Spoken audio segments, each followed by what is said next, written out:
Good morning friends. ನಾನು ನಿಮ್ಮ ವಿದ್ಯಾರಾಣಿ. ಇವತ್ತು ಎಲ್ಲರಿಗೂ ಪ್ರತಿಯೊಬ್ಬರಿಗೂ ಸಂಬಂಧಪಟ್ಟ ಒಂದು ವಿಷಯದ ಬಗ್ಗೆ ಚರ್ಚೆ ಮಾಡೋಣ. ಮನುಷ್ಯನ ವರ್ತನೆಗಳ ಬಗ್ಗೆ ಅಧ್ಯಯನ ಮಾಡೋಕ್ಕಂತಲೇ ಒಂದು ಸಪ್ರೇಟ್ ವಿಭಾಗ ಇದೆ. ಅದೇ ಆಂಥ್ರೋಪಾಲಜಿ. ಜಗತ್ತಿನ ಎಲ್ಲ ಜೀವರಾಶಿಗಳಲ್ಲಿ ಮನುಷ್ಯನ ವರ್ತನೆಗಳ ಅಧ್ಯಯನಕ್ಕಂತಲೇ ಒಂದು ಶಾಸ್ತ್ರ ಇದೆ. ಅಂದರೆ ಮನುಷ್ಯ ಎಷ್ಟು ಚಿತ್ರ ವಿಚಿತ್ರ ಪ್ರಾಣಿ ಇರಬೇಕು ಆಲೋಚಿಸಿ. ನಿಜವಾಗ್ಲೂ ಮನುಷ್ಯ ಅಧ್ಯಯನ ಮಾಡಲೇಬೇಕಾದ ಚಿತ್ರ ವಿಚಿತ್ರ ಅಸ್ತಿತ್ವ. ಯಾಕಂದರೆ ಮನುಷ್ಯನ ಗುಣಗಳಿಗೆ ಮಿತಿಯೇ ಇಲ್ಲ. ಒಂದೇ ಎರಡೇ, ಇವುಗಳ ವಿವರಣೆ ಮುಗಿಯೋದೇ ಇಲ್ಲ. ಮನುಷ್ಯನ ಎಲ್ಲ ಮುಖವಾಡಗಳನ್ನು ಬಯಲು ಮಾಡೋಕ್ಕೆ ಒಂದೇ ಒಂದು ಗುಣ ಸಾಕು. ಅದೇನು ಅಂತೀರಾ? ಅದೇ ಕೋಪ. ನಾವು ಚಿಕ್ಕವರಿದ್ದಾಗಿಂದಲೂ ಕೇಳ್ತಾ ನೋಡ್ತಾ ಬಂದಿದ್ದೀವಿ. ಪುರಾಣ ಪುಣ್ಯ ಕಥೆಗಳ ಕಾಲದಿಂದಲೂ ತೀರಾ ಪರಿಚಿತ ಐಡೆಂಟಿಟಿಯೇ ಈ ಕೋಪ. ಕೋಪದಿಂದಲೇ ಎಲ್ಲ ಪುರಾಣ ಕಥೆಗಳು ನಡೆದು ಹೋದದ್ದು. ನಮ್ಮೆಲ್ಲರ ಜೀವನ ಯೂ ಟರ್ನ್ ತಗೊಂಡಿದ್ದೆಲ್ಲವೂ ಈ ಕೋಪದಿಂದೇ. ಒಂದು ಸತಿ ರಿಕಾಲ್ ಮಾಡಿಕೊಡ್ರಿ. ಕೋಪ ಹತಾಶೆಯ ಸ್ವಂತ ಮಗು. ಈ ಸಿಟ್ಟು ಕೋಪ ಅಷ್ಟಕ್ಕೂ ಯಾಕೆ ಬರುತ್ತೆ? ಕೋಪ ನಿಮ್ಮಲ್ಲಿ ಹುದುಗಿರೋ ಎಲ್ಲ ನೆಗೆಟಿವ್ ಎಮೋಷನ್ಸ್ಗಳನ್ನು ಹೊರ ಹಾಕೋಕಿರೋಂಥ ಡ್ಯಾಮ್ನ ಕ್ರಸ್ಟ್ ಗೇಟ್. ಡ್ಯಾಮ್ ಎಷ್ಟೇ ದೊಡ್ಡದಾಗಿರಲಿ, ಒಂದು ಕ್ರಸ್ಟ್ ಗೇಟ್ ಓಪನ್ ಮಾಡಿದರೆ ಸಾಕು, ಒಳಗೆ ತುಂಬಿಕೊಂಡಿರೋ ನೀರೆಲ್ಲ ತುಂಬ ಫೋರ್ಸ್ನಿಂದ ಹೊರಗೆ ಬರುತ್ತೆ ನೋಡಿ. ಹಾಗೆ ಕೋಪ ಕೂಡ, ಅದಕ್ಕೆ ಒಂದೇ ಒಂದು ಅವಕಾಶ ಸಾಕು. ನಿಮ್ಮಲ್ಲಿ ಹುದುಗಿರೋ ಎಲ್ಲ ಹೆಪ್ಪಿಟ್ಟ ನೆಗೆಟಿವ್ ಎಮೋಷನ್ಸ್ಗಳನ್ನು ಹೊರ ಹಾಕ್ಬಿಡುತ್ತೆ. ಕೋಪಕ್ಕೆ ಮೂಲ ಏನು ಅಂತ ಹುಡ್ಕೊಂಡ್ವೆ. ಋಷಿ ಮೂಲ ನದಿ ಮೂಲ ಹುಡುಕಬಾರ್ದು ಅಂತ ಅನ್ನೋದನ್ನು ಕೇಳಿದ್ದೆ. ಆದರೆ ಕೋಪದ ಮೂಲ ಹುಡುಕ್ತಾ ಹೋದರೆ ಅಸಂಖ್ಯಾತ, ಅತಿ ವಿಚಿತ್ರ ಅಂತ ಅನ್ನಿಸ್ತು. ಯಾಕೆ ಕೋಪ ಬರುತ್ತೆ? ಪ್ರತಿಯೊಬ್ಬ ವ್ಯಕ್ತಿಗೂ ತನ್ನ ವ್ಯಕ್ತಿತ್ವ, ತನ್ನ ಅಸ್ತಿತ್ವ, ಇದಕ್ಕೆಲ್ಲ ಒಂದು ಚೌಕಟ್ಟು ಹಾಕ್ಕೊಂಡಿರ್ತಾನೆ ಒಬ್ಬ ವ್ಯಕ್ತಿ. ಅದನ್ನು ಎಲ್ಲರೂ ಗೌರವಿಸಬೇಕು ಅನ್ನೋವಂಥ ಭಾವನೆಯನ್ನು ಹೊಂದಿರ್ತಾನೆ. ತುಂಬ ಸಲ ಈ ಬೌಂಡ್ರೀಸನ್ನು ಬೇರೆಯವರು ಬ್ರೇಕ್ ಮಾಡಿರ್ತಾರೆ. ಈ ಥರ ನಾವು ಬೇರೆಯವರಿಂದ ನಮ್ಮ ಬೌಂಡ್ರೀಸನ್ನು ಬ್ರೇಕ್ ಮಾಡಿಕೊಂಡಾಗೆಲ್ಲ ದಾಳಿಗೆ ಪ್ರತಿದಾಳಿಯಾಗಿ ನಮ್ಮಲ್ಲಿ ಸ್ಫೋಟಗೊಳ್ಳೋದೇ ಕೋಪ. ಒತ್ತಡದ ಸಂದರ್ಭಗಳು ಬರುತ್ತವೆ, ಅಂದರೆ ಸ್ಟ್ರೆಸ್ಫುಲ್ ಸಿಚುಯೇಷನ್ಸ್. ಅದು ಕೆಲಸದ ಜಾಗದಲ್ಲಾಗಿರ್ಬೋದು, ಟ್ರಾಫಿಕ್ ಜಾಮ್ನಲ್ಲಾಗಿರ್ಬೋದು. ಕೆಲವೊಂದಿಷ್ಟು ನಮ್ಮದೇ ಆದ ಗುರಿಗಳಿಗೆ ನಾವು ಡೆಡ್ಲೈನ್ಸ್ ಹಾಕ್ಕೊಂಡಿರ್ತೀವಿ, ಈಗಲೇ ಮುಗಿಬೇಕು ಅಂಥೇಳಿ. ಹಣಕಾಸಿನ ವಿಷಯ ಆಗಿರ್ಬೋದು. ಈ ಎಲ್ಲ ಒತ್ತಡದ ಸಂದರ್ಭಗಳಲ್ಲಿ ನಾವು ಗೆಲ್ಲದೆ ಹೋದಾಗ ನಮಗೆ ಬರೋದೇ ಕೋಪ. ಅದು ಯಾರ ಮೇಲೆ? ನಮ್ಮ ಸುತ್ತಲಿನ ಇರತಕ್ಕಂತಹ ಪ್ರತಿಯೊಂದು ವಸ್ತು, ವ್ಯಕ್ತಿ, ಸನ್ನಿವೇಶದ ಮೇಲೆಲ್ಲ ನಾವು ಆ ಕೋಪವನ್ನು ತೋರಿಸ್ಬಿಡ್ತೀವಿ. ಇನ್ನು ಕೆಲವರಿಗೆ ದುಃಖವೇ ಕೋಪದ ಕಾರಣ ಆಗಿರುತ್ತೆ. ಕೆಲವರ ಅನುಪಸ್ಥಿತಿ, ಅತ್ಯಾಪ್ತರ ದೂರ ಅಗಲುವಿಕೆ. ಸೊ ಇದೆಲ್ಲ ನಮ್ಮನ್ನು ಬಾಧಿಸ್ತಾನೆ ಇರುತ್ತೆ. ನಮ್ಮ ಜೊತೆಗೆ ಇವರಿದ್ದಾರೆ ಅನ್ನೋ ಪ್ರಶ್ನೆ ಎಂಡ್ ಆಗೋದೇ ಕೋಪದಲ್ಲಿ. ಅವ್ರು ಇದ್ದಿದ್ರೆ ಎಷ್ಟು ಚೆನ್ನಾಗಿರ್ತಿತ್ತು ಅಲ್ಲಿಂದ ಶುರುವಾಗಿ ಅವರು ಇಲ್ಲ ಅನ್ನೋ ನೋವಿಗೆ ಹತಾಶೆಗೊಂಡು ಅದೆಲ್ಲವೂ ಕೋಪದ ರೂಪದಲ್ಲಿ ಹೊರಗೆ ಬರುತ್ತೆ.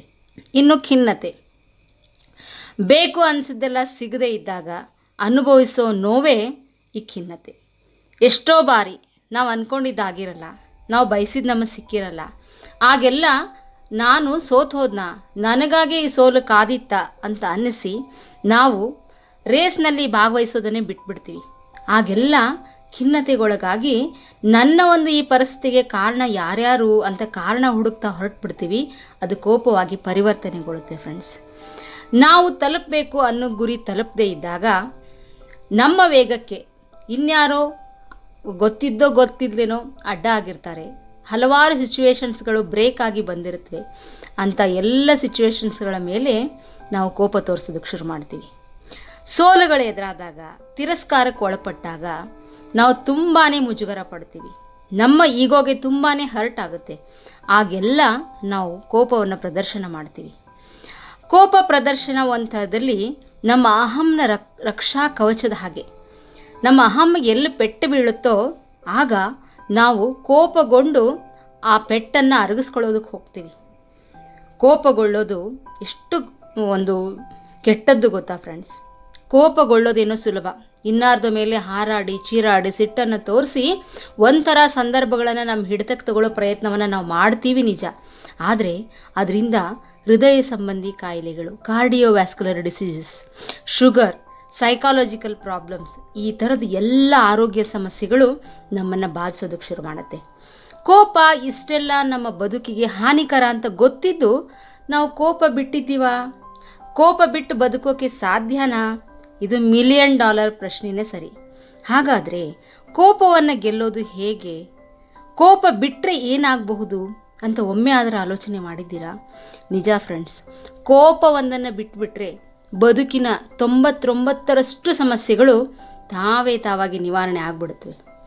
ಆದರೆ ಇದನ್ನು ಹೇಗೆ ಗೆಲ್ಲಬೇಕು ಅನ್ನೋದು ನಮಗೆ ಗೊತ್ತಿಲ್ಲ. ಕೋಪ ಗೆದ್ದವರು ಯಾರಾದರೂ ನಿಜವಾಗ್ಲೂ ಇದ್ದಾರಾ?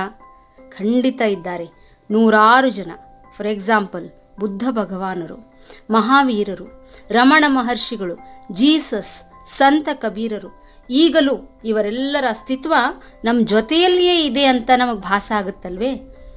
ಹೀಗೆ ಆಲೋಚನೆ ಮಾಡ್ತಾ ಹೋಗಿ, ಬುದ್ಧರನ್ನು ಅರಿತಾ ಹೋಗಿ, ಬುದ್ಧರ ಕಥೆಗಳನ್ನು ಕೇಳ್ತಾ ಹೋಗಿ, ಹೌದಲ್ವಾ ನಮ್ಮಲ್ಲೂ ಈ ಗುಣವನ್ನು ತಂದ್ಕೊಳ್ಳೋದಕ್ಕೆ ಸಾಧ್ಯ ಅಲ್ವಾ ಅಂತ ನಿಮಗೆ ಅನ್ನಿಸದೇ ಇರಲಾರ್ದು. ರಮಣ ಮಹರ್ಷಿಗಳ ಕಥೆಯನ್ನು ಕೇಳಿದ್ದೀರಾ? ರಮಣ ಮಹರ್ಷಿಗಳು ಜೀವನ ಪರ್ಯಂತ ತಮಗೆ ಜ್ಞಾನೋದಯ ಆದಾಗಿನಿಂದ ಕೊನೆಯವರೆಗೂ ಯಾರೊಬ್ಬರ ಮೇಲೂ ಕೋಪಗೊಂಡಿದ್ದ ಉದಾಹರಣೆನೇ ಇಲ್ಲ. ಸದಾ ಆನಂದದ ಸ್ಥಿತಿಯಲ್ಲಿ ಅವರು ಇರ್ತಾ ಇದ್ರು. ಜೀಸಸ್ ಎಂಥ ಘೋರ ಘಟನೆಗಳೆಲ್ಲ ಅವರಿಗೆ ಎದುರಾದರೂ ಕೂಡ ಜೀಸಸ್ ಯಾರೊಬ್ಬರ ಮೇಲೂ ಕೋಪಗೊಳ್ಳಲೇ ಇಲ್ಲ. ಸಂತ ಕಬೀರರು ನಿಮ್ಮ ನಡುವೆಯೇ ಓಡಾಡಿಕೊಂಡಿದ್ದಂಥ ವ್ಯಕ್ತಿ ಅಂತಿದ್ದು ಅಪಾರವಾದ ಜ್ಞಾನವನ್ನು ನಮಗೆ ಕೊಟ್ಟು ಹೋದ್ರಲ್ಲ. ಅವರ ಜೀವನದಲ್ಲೂ ತುಂಬ ಅಡೆತಡೆಗಳು ಬಂದಾಗೂ ಕೂಡ ಅವರು ಯಾವತ್ತೂ ಕೋಪಗೊಳ್ಳಲೇ ಇಲ್ಲ. ಈಗಲೂ ಇವರೆಲ್ಲರನ್ನು ನೋಡಿದಾಗ ಹೀಗೆ ನಾವು ಬದುಕೋದಕ್ಕಾಗುತ್ತಾ ಅನ್ನೋ ಪ್ರಶ್ನೆ ನಮ್ಮನ್ನು ಕಾಡಬಹುದು. ಯಾಕೆ ಇವರಿಗೆಲ್ಲ ಕೋಪ ಬರ್ತಿರಲಿಲ್ಲ? ಯಾಕಂದರೆ ಇವರು ಜಗತ್ತಿನ ಪ್ರತಿ ಕಣಕಣದಲ್ಲೂ ತಮ್ಮನ್ನೇ ನೋಡ್ಕೊಳ್ತಾ ಇದ್ರು. ಸಕಲ ಚರಾಚರ ವಸ್ತು ಜೀವ ಎಲ್ಲದರಲ್ಲೂ ತಮ್ಮ ಕಂಪನಗಳನ್ನೇ ಹರಡ್ತಾ ಇದ್ರು. ಒಳಗೂ ಹೊರಗೂ ಒಬ್ಬನದೇ ಅಸ್ತಿತ್ವ ಅಂತ ಆದಮೇಲೆ ಕೋಪ ಯಾರ ಮೇಲೆ? ಕೋಪದ ಶತ್ರು ಯಾರು ಗೊತ್ತೇ? ಕ್ಷಮೆ. ಕ್ಷಮೆಯ ತಾಯಿ ಯಾರು ಗೊತ್ತೇ? ಧ್ಯಾನ. ಫ್ರೆಂಡ್ಸ್, ಕ್ಷಮೆ ಅನ್ನುವಂಥದ್ದನ್ನು ನಾವು ಸ್ವಲ್ಪ ಜಾಗ ಕೊಟ್ಟು ನಮ್ಮ ಪಕ್ಕದಲ್ಲಿ ಕೂಡಿಸ್ಕೊಂಡ್ಬಿಟ್ರೆ ಕೋಪ ಎಂದೂ ಗೆಲ್ಲೋದಕ್ಕೆ ಸಾಧ್ಯನೇ ಇಲ್ಲ. ಹಾಗಾದರೆ ಕ್ಷಮೆಯನ್ನು ನಾವು ಸದಾ ನಮ್ಮ ಜೀವನದ ಒಂದು ಭಾಗವಾಗಿ ನಮ್ಮಲ್ಲಿ ಉಳಿಸ್ಕೊಳ್ಬೇಕು ಅಂದರೆ ಹೇಗೆ ಸಾಧ್ಯ ಅಂತೀರಾ? ತುಂಬ ದೊಡ್ಡ ತಪ್ಪುಗಳನ್ನು ಮಾಡಿರ್ತಾರೆ. ಅದ್ಯಾವುದೂ ಸರಿಯೇ ಅಲ್ಲ, ಅವರೆಲ್ಲರೂ ಮಾಡಬಾರ್ದನ್ನೆಲ್ಲ ಮಾಡಿರ್ತಾರೆ, ತುಂಬಾ ಹಾನಿ ಮಾಡಿರ್ತಾರೆ ನಮ್ಮ ಜೀವನಕ್ಕೆ. ಅಂಥವ್ರನ್ನೆಲ್ಲ ಕ್ಷಮಿಸ್ಬೇಕಾ? ಸಾಧ್ಯನೇ ಇಲ್ಲ ಅಂತ ನಾವು ಅಂದ್ಕೊಂಡ್ಬಿಟ್ಟಿರ್ತೀವಿ. ಆದರೆ ಫ್ರೆಂಡ್ಸ್, ಕ್ಷಮೆ ಒಂದು ಇದ್ದರೆ ಸಾಕು. ನಿಮ್ಮನ್ನು ಯಾರೂ ಜಗತ್ತಲ್ಲಿ ಯಾವ ಶಕ್ತಿನೂ ನಿಮ್ಮನ್ನು ಗೆಲ್ಲೋದಕ್ಕೆ ಆಗೋದೇ ಇಲ್ಲ. ಹಾಗಾಗಿ ಕ್ಷಮಾಗುಣವನ್ನು ಬೆಳೆಸ್ಕೋಬೇಕು ಅಂದರೆ ಅದಕ್ಕೆ ಸಹಾಯ ಮಾಡುವಂಥದ್ದೇ ಧ್ಯಾನ.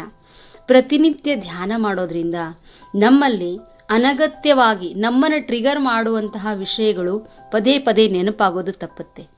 ನಮ್ಮ ಜೊತೆ ನಾವಿರೋದ್ರಿಂದ ನಮ್ಮದೇ ಸ್ವಸ್ಥಿತಿಯಲ್ಲಿ, ಸ್ವೀಕೃತ ಮನಸ್ಥಿತಿಯಲ್ಲಿ ನಾವು ಆನಂದವನ್ನು, ನೆಮ್ಮದಿಯನ್ನು ಪಡೆಯೋದಕ್ಕೆ ಶುರು ಮಾಡ್ತೀವಿ. ಆಗೆಲ್ಲ ಯಾಕೆ ಕೋಪ, ನಾನು ಹೀಗೆ ಇರೋದೇ ಸುಖ ಅಲ್ವಾ ಅಂತ ಅನಿಸೋದಕ್ಕೆ ಶುರು ಮಾಡುತ್ತೆ. ಯಾವುದೇ ಸಂದರ್ಭ ಬಂದರೂ ಅದನ್ನು ಒಂದು ಕ್ಷಣ ನಿಂತು ನಿಧಾನವಾಗಿ ಸಮಾಧಾನವಾಗಿ ಎದುರಿಸಬೇಕು ಅನ್ನುವಂಥ ಮನೋಭಾವ ಬರುತ್ತೆ. ಸಡನ್ ರಿಯಾಕ್ಷನ್ಸ್, ಕೌಂಟರ್ ರಿಯಾಕ್ಷನ್ಸನ್ನು ಕೊಡೋದನ್ನು ನಾವು ಬಿಟ್ಬಿಡ್ತೀವಿ. ಆ ಒಂದು ಸಮಸ್ಯೆ, ಆ ಒಂದು ಮಾತಿನ ತೀವ್ರತೆ 1-2 ಸೆಕೆಂಡ್ಗಳು ನಾವು ಸುಮ್ಮನೆ ನಿಂತು ಬಿಟ್ಟರೆ ತಾನಾಗಿ ಇಳಿದು ಬಿಡುತ್ತೆ ಫ್ರೆಂಡ್ಸ್. ಹಾಗಾಗಿ ನಾವು ಪ್ರತಿನಿತ್ಯ ಧ್ಯಾನ ಮಾಡೋದ್ರಿಂದ ತುಂಬ ಒಂದು ನಿರಾಳ ಮನಸ್ಥಿತಿಯನ್ನು, ಕ್ಷಮಾಗುಣವನ್ನು ಬೆಳೆಸ್ಕೊಳ್ತೀವಿ. ಧ್ಯಾನ ಮಾಡೋದ್ರಿಂದ ಖಿನ್ನತೆ ನಮ್ಮ ಹತ್ರ ಬರಲ್ಲ.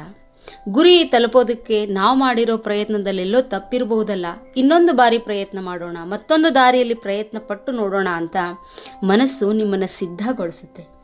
ಸೋಲುಗಳಿಲ್ಲದ ಬದುಕೇ ಇಲ್ಲ. ಸೋಲುಗಳನ್ನು ಸ್ವೀಕರಿಸೋಣ. ಸೋಲುಗಳನ್ನು ಮತ್ತೆ ಗೆಲ್ತೀನಿ ಅಂತ ಹೊಸ ಹುಮ್ಮಸ್ಸಿನಿಂದ ಹೊರಡೋಣ ಅನ್ನುವಂಥ ಆ ಮಟ್ಟಕ್ಕೆ ನಿಮ್ಮ ಮನಸ್ಸು ಸಿದ್ಧ ಆಗುತ್ತೆ ಫ್ರೆಂಡ್ಸ್. ಅಹಂನ ಭಾವ ಕಡಿಮೆ ಆಗ್ತಾ ಹೋಗುತ್ತೆ.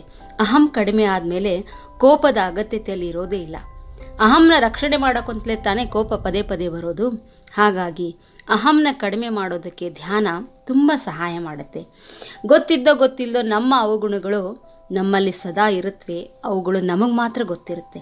ಹಾಗಾಗಿ ನಮ್ಮನ್ನು ನಾವೇ ಕೆತ್ತಿಕೊಳ್ಳುವ ಶಿಲ್ಪಿಗಳಾಗಬೇಕು ಫ್ರೆಂಡ್ಸ್.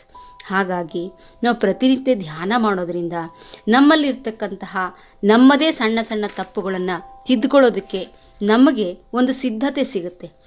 ಆಗ ಕೋಪವನ್ನು ನಾವು ಸುಲಭವಾಗಿ ಗೆಲ್ಲಬಹುದು. ಕೋಪ ಒಂದು ಗೆದ್ದು ಬಿಟ್ಟರೆ ಎಲ್ಲರೂ ನಮಗೆ ಸ್ನೇಹಿತರೆ. ಬುದ್ಧರಿಗೆ ಯಾರೊಬ್ಬರೂ ಶತ್ರುಗಳಿರಲೇ ಇಲ್ಲ. ಬುದ್ಧರನ್ನು ಪ್ರೀತಿಸಿದವರೇ ಇದ್ದಿಲ್ಲ. ಬುದ್ಧನನ್ನು ಕೊಂದೇ ಬಿಡ್ತೀನಿ ಅಂತ ಕತ್ತಿ ಹಿಡಿದು ಓಡಿ ಬಂದವರೆಲ್ಲರೂ ಬುದ್ಧನ ಒಂದೇ ಒಂದು ನಗುವನ್ನು ನೋಡಿದ ತಕ್ಷಣವೇ ಕತ್ತಿಯನ್ನು ಕೈ ಬಿಟ್ಟು ಶರಣಾಗಿ ಅಡ್ಡ ಬಿದ್ದುಬಿಡ್ತಿದ್ರು. ಯಾಕಂದರೆ ಬುದ್ಧನ ಒಂದು ಮನಸ್ಸಿನಲ್ಲಿದ್ದಂತಹ ಆ ಕಂಪ್ಯಾಷನೇಟ್ ಕರುಣೆ ಪ್ರೀತಿ ಎಷ್ಟು ವಿಶಾಲವಾಗಿತ್ತು ಅಂತಂದರೆ ಎಂಥವನನ್ನು ಸೋಲಿಸಿ ಬಿಡ್ತಿತ್ತು. ಅದಕ್ಕೆ ಉತ್ತಮ ಉದಾಹರಣೆ ಅಂತಂದರೆ ಅಂಗುಲಿಮಾಲ ರಾಕ್ಷಸ ಸ್ವರೂಪಿ ಆಗಿದ್ದಂತಹ ಮನುಷ್ಯ. ಆತ ರಾಕ್ಷಸನಾಗೋದಕ್ಕೆ ಈ ಸಮಾಜವೇ ಈ ಒಂದು ಅವನ ಒಂದು ಸುತ್ತ ಇದ್ದಂಥ ಪರಿಸರವೇ ಕಾರಣ ಆಗಿತ್ತು. ಅಂಥ ಅಂಗುಲಿಮಾಲನನ್ನು ಕ್ಷಣ ಮಾತ್ರದಲ್ಲಿ ಮನುಷ್ಯನನ್ನಾಗಿ ದೇವತೆಯನ್ನಾಗಿ ಪರಿವರ್ತಿಸಿಬಿಟ್ರು ಬುದ್ಧರು. ಹಾಗಾಗಿ ಬುದ್ಧರು ಯಾವುದೇ ಹೊತ್ತಿನಲ್ಲಿ ನಡೆದುಕೊಂಡು ಹೋದರೂ ಕೂಡ ಅವರ ಸುತ್ತಮುತ್ತ ಹೂಗಳೆಲ್ಲ ಅರಳಿ ನಿಂದಿರ್ತಿದ್ವಂತೆ. ಕಾರಣ ಏನು ಅಂದರೆ ಆ ಬುದ್ಧರ ಒಂದು ಹೃದಯದಲ್ಲಿರ್ತಕ್ಕಂತಹ ಕರುಣೆಯ ಕಂಪನಗಳು. ಸೊ ಫ್ರೆಂಡ್ಸ್, ನಾವು ಬುದ್ಧರಾಗೋದಕ್ಕೆ ಸಾಧ್ಯ ಇದೆ. ಕೋಪವನ್ನೊಂದು ಗೆದ್ದು ಬಿಟ್ಟರೆ ಬದುಕು ತುಂಬ ಸರಾಗ, ತುಂಬ ಸರಳ, ತುಂಬ ಪ್ರೀತಿಯುತವಾದದ್ದು. ಸರ್ವರು ನಮ್ಮವರೇ, ಎಲ್ಲರನ್ನು ಪ್ರೀತಿಸಬೇಕು ಅನ್ನೋ ಭಾವನೆಯನ್ನು ನಾವು ಹೊಂದುತ್ತೀವಿ. ಸೊ ಇಷ್ಟು ಸರಳವಾದ ದಾರಿ ಇದೆ ಅಲ್ವಾ ಸುಂದರವಾದ ಬದುಕನ್ನು ನಿರ್ಮಿಸಿಕೊಳ್ಳೋಕ್ಕೆ. ಹಾಗಾಗಿ ನಾವ್ಯಾಕೆ ಕೋಪವನ್ನು ಬಿಡಬಾರ್ದು? ನೀವ್ಯಾಕೆ ಒಂದು ಪ್ರಯತ್ನವನ್ನು ಮಾಡಿ ನೋಡಬಾರ್ದು? ಧ್ಯಾನ ಮಾಡಿ ಫ್ರೆಂಡ್ಸ್. ಧ್ಯಾನ ಮಾಡ್ತಾ ಮಾಡ್ತಾ ನಿಮ್ಮನ್ನೇ ನೀವು ಪ್ರತಿದಿನ ಚೆಕ್ ಮಾಡ್ಕೊಳ್ತಾ ಹೋಗಿ, ನಾನು ಎಷ್ಟು ಬಾರಿ ಸಿಟ್ಟಿಗೆದ್ದೆ, ಎಷ್ಟು ಕೋಪವನ್ನು ಮಾಡಿಕೊಂಡೆ ಅಂತ. 41 ದಿನಗಳ ಅವಧಿಯಲ್ಲಿಯೇ ನಿಮ್ಮಲ್ಲಿ ಅಪಾರವಾದ ನಂಬಲರ್ಹವಾದ ಬದಲಾವಣೆಗಳಾಗಿರುತ್ತವೆ. ಸೊ ನಿಮ್ಮನ್ನೇ ನೀವು ಚೆಕ್ ಮಾಡ್ಕೊಳ್ಳಿ. ಇವತ್ತಿನ ಈ ಮಾಹಿತಿ ನಿಮ್ಗೆ ಇಷ್ಟವಾದಲ್ಲಿ ನನ್ನ ಚಾನಲ್ ಧ್ಯಾನಾಮೃತವನ್ನು ಸಬ್ಸ್ಕ್ರೈಬ್ ಮಾಡಿ, ಈ ವಿಡಿಯೋಗೊಂದು ಲೈಕ್ ಕೊಡಿ, ನಿಮ್ಮ ಫ್ರೆಂಡ್ಸ್ ಮತ್ತು ರಿಲೇಟಿವ್ಸ್ಗೆ ಶೇರ್ ಮಾಡಿ ಫ್ರೆಂಡ್ಸ್. Thank you friends. ಶುಭ ದಿನ.